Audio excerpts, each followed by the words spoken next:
Making our riverfront cities calling cards for the Dayton region. Communities from Sydney to Franklin are teaming up to cash in on natural assets that set us apart. Dan Edwards is live to explain how it could bring new jobs and new wealth along that 50-mile stretch. That's a lot of land, Dan.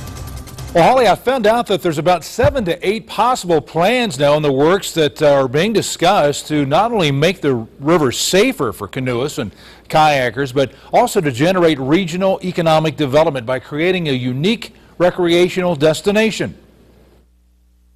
I think the river's been an untapped resource, and a lot of people are starting to talk about that now. From Sydney to Franklin, community leaders are talking about ways to make the Great Miami River great again. The bike path. MIAMISBURG has one of the most aggressive riverfront development plans. The city has already invested $4 million in their downtown park and band shell that will extend to the river's edge. And in 2018, MIAMISBURG will be celebrating its 200th anniversary as a community.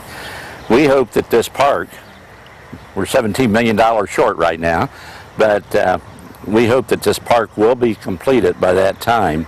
That enthusiasm is spilling over into West Carrollton, where a stunning $10 million park and kayaking course is planned adjacent to their low dam. We believe that'll be something that could potentially be a draw for events from all over the nation, maybe even internationally. Farther upstream, Riverside has purchased land on the city's west side. We're trying to make access to the river. Along this stretch, there's 6.5 miles of private land, and what we're going to be able to do is open this up for the whole region to be able to use this as a place to enter the river for canoeing and different activities along the Great Miami. These 3 projects are just a few that Montgomery County Commissioner Dan FOLEY says will complement Dayton's downtown Whitewater project. And if you think about it, over the last 20 years, we've invested more than $30 million in Riverscape right downtown. So we have a base to build on. Riverfront businessman Brian Lanine hopes the river can become as popular as the region's bike paths.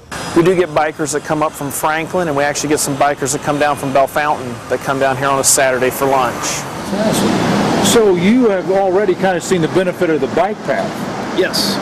What do you hope happens with the river? Well, once this development gets started on the river, we hope to see some kayakers coming in for lunch and seeing a lot more play activity right behind us. I mean, seriously, you talk about these dry summers. Is that a concern for you? Yeah, that's one advantage that our kayaking courses would have that they wouldn't have out west in Colorado, which are seasonal and based on snowfall and snow melt. Ours would always have a constant supply of water. Well, this riverfront development plan costs $40 million. Commissioner FOLEY hopes to pay for it with federal grants and private funding. He believes the Dayton region can become a mecca for outdoor recreation. These rivers are worth investing in. We don't have to create the rivers; they're here. But we have to find ways to increase the opportunity for people to recreate in them and to get close to them. So, what would riverfront development mean to you? Well, I would just like to see more activity downtown in general. So I think that it would bring more activity downtown, and more activity is beneficial for everybody. And the rivers kind of bind us together, and if we're going to really do a good job of riverfront development, we got to do it together. Well, officials say that these plans will not affect the levees that control flooding. And if you'd like to hear more, join a public discussion this afternoon at 2:30 at UD Arena. Reporting live, I'm Dan Edwards, 2 News Today.